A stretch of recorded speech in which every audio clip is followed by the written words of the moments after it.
Wow. Today's been pretty intense for me. Um,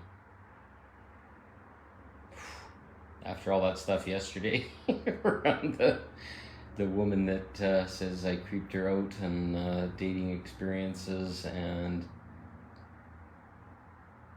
so much stuff. I just woke up smashed this morning. It was even more complicated by having my parents here and then them rushing home and screaming women down the hallway of my apartment building at 5 in the morning. But I just didn't want to be here anymore, and that's not suicidal. That's just what the fuck's the meaning of all this? Like all this complexity and insanity going around, and I know a lot of people are feeling it, so that's why I'm doing this video. But it made me question everything. Like that creepy vibe that she tried to stick on me, which I now know is hers, but it was true for me at one point in my life. It's a bypassing mechanism that women use when they get uncomfortable and kind of gets them away from too much intimacy or depth, and it's like a protection mechanism. You call a guy that, and then they question themselves, and yeah, it was something I felt in the past, and I'll admit that, and it was uncomfortable and it didn't feel fun. But then you're looking at it and it's like, why the fuck do we even bother going to try and find intimacy and depth with people when a lot of people have a lot of wounds right now and things are showing up, and when you trigger them, it's kind of so sad that we can't find a level of self-responsibility and accountability to come up and say, like, holy crap, I'm feeling triggered, and why would a person that's spiritual and shines light and stuff like that not hold space for that? If you could find us a way to go and explore it together and talk about it. And yeah, it's when you're just meeting a person, it's pretty hard, but if we can figure that part out together, it's going to be so much easier to resolve. But when we get in this kind of habit of smashing and not being in self-control or accountability when things happen, it gets really messy really fast. And I'm seeing there's this beautiful space of self-awareness, and it's not always for the other person. When these kind of things happen, it shone a light in me in a place that I wasn't consciously aware, and it felt uncomfortable, and I'm okay with that. And I can see there's a gift there. Oh, it was ugly and made me want to vomit kind of gift. And then a beautiful friend, we had a long discussion today, and she brought me back to the idea of gratitude. And gratitude was huge, and she learned it in the form of the Japanese form of gratitude, which is arigato. And I can see there's some programming energy differences there that makes arigato work better than thank you in English.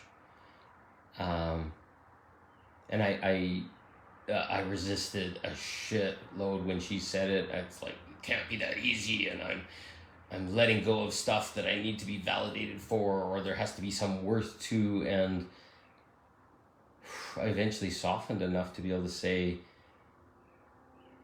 nothing's ever going to justify this if I have to understand it, and I stop just acknowledging that there's lessons, and sometimes you just have to let go of the story and how you got there, and that to take the gold when you get out the other side, that the lesson is in what happened in the moment, how you stood in your boundary, how you stood in the energy and all that kind of stuff. But if you make a story on it, it just propagates something that was only intended to maybe learn a few things from. And so I just did this cleansing process. I laid down in bed, and anything that showed up in my field that I was angry about or frustrated. I had some really big run-ins today at the bank, and traffic and a bunch of other stuff where I was just like really fucking pissed, and I didn't even know why. So I started exploring the energies of banking and debts and anything that just pissed me off. I just started going arigato, arigato, arigato. I'd think about it, and then I'd release it, and then it went into relationships. It went into my parts in relationships. It went into like family and past memories and past lives, and my parents and my sisters and brothers and my ex and my kids and all the people I've had relationship with in my life. And it kind of released the energy and stuff that's been bothering me in my building and neighbors and all this kind of stuff. I just started arigato, arigato, arigato, and the energy has changed. It's no longer prodding me like a finger going, are you going to be aware of me yet? Are you going to be aware of this pain and stuff? And my friend basically just said, are you going to stay in that struggle, or are you just going to be grateful that it happened and take the gold from it, even though you don't know what the gold is maybe, and just thank it? Because to hold it at arm's length and say, oh, you got to prove to me what this was, and I really got to understand it, and shit, that could take a year or two to figure out some of those things. But to release the stranglehold on this has to mean something, and just go, thank you, arigato, arigato, arigato. And I'm going to use that each and every moment. And whenever shit comes up that I'm not happy with or it's showing up in my life, I'll thank it. There's some reason at a deeper level. And that reason may be just like fucking prodding the hell out of you to finally get the hell out of struggle. And it also made me look at some really hard truths underneath, like accountability and self-responsibility, and how I've been in my relationships, and how there's like holes in my field around like scared of attachment, scared of being expected to things that I'm not even aware of, and that feels uncomfortable and unsafe. And I've just built up these barriers in loving. But now that I can thank this stuff and just say, okay, this is showing some stuff, and showing I need more boundaries, showing I need to make my agreements, and when those agreements come up, I got to hold them hard.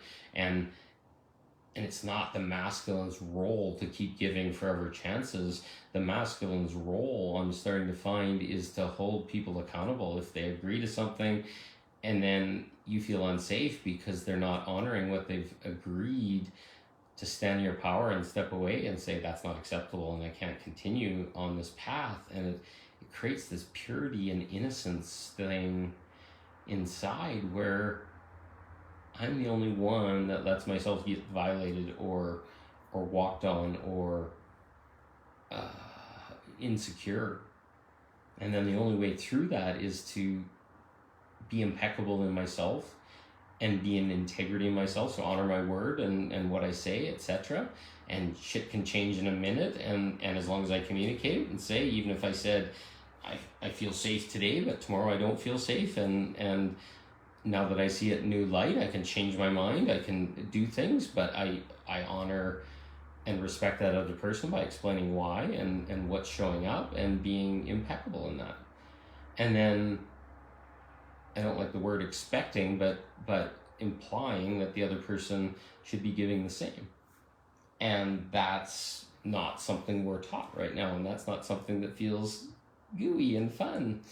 But it creates this container of impeccability and trust and faith, and that's the place that I want to build everything out of, relationships wise and other things. And I found out there were some holes in some of those containers right now, and it was jabbing me and saying, okay, you're going to enforce this stuff, because otherwise you're not going to be able to trust yourself.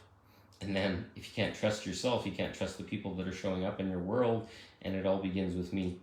So some new boundaries were stated and in the loving form, but long term, this is the stuff I long in a partner. This is stuff I long in building connection and depth, and not being surprised when hurts show up or insecurities show up, because you build an agreement and say, okay, as soon as those show up, share them, and I'm going to share them too. And then you're always on this stable ground, because you know what's going to show up, because the other person's vulnerable enough to admit it in the moment.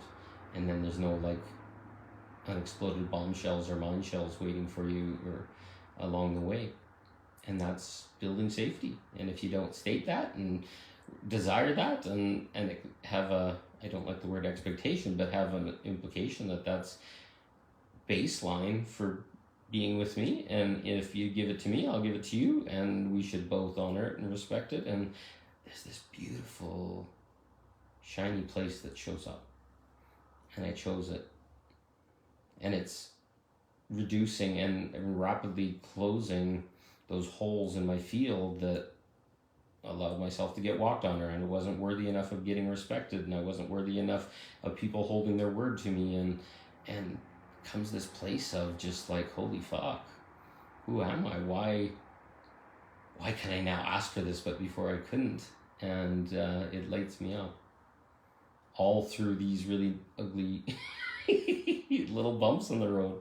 So that's a really huge self-awareness, and maybe by talking about it, it'll show something for other people. But get impeccable with yourself, get impeccable with integrity, and then shine it into the world, and then expect it from all who walk in your space. And it creates this beautiful, beautiful, amazing place of self-exploration and feeling safe and comfortable. And that's self-love to me.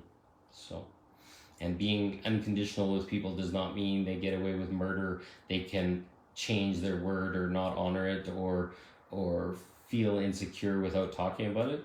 No, being unconditional means that I will shine out, and I expect the same back. And that's, my example leads the way. And when stuff doesn't line up, the unconditionality is to speak openly about it, not hold it against them, not resent them, not say, as long as they don't do this or whatever. No, you speak about it. You say, okay, this is not feeling fun for me, and I'm not going to allow it to continue, so I'm going to call it into open space, and it may feel uncomfortable and squishy, but guess what? Once we get it out on the table and we build that trust, then unconditionality is permanent. All that other stuff is a bunch of mind shadows and old stories and stuff that we've been programmed into, that it should be this, and the man should do that, and the woman should do this, and it's all got to fall apart. The unconditionality is, I love you no matter what, but that requires you to speak in truth, speak when it's hard, be direct, be whatever, and in those moments, and don't beat around the bush, and don't be silly, and don't be that kind of stuff, because all that shit is just conditions. Unconditionality means really intensity and shining light into stuff that's not lining up. So hopefully that helps. I love you. This journey is hard some days. Fuck, I was in tears this morning. But I've learned some new light, and use that gratitude, use that arigato I told you about, and it'll help you clean it up. So I love you all. Have a good night. Thank you for watching.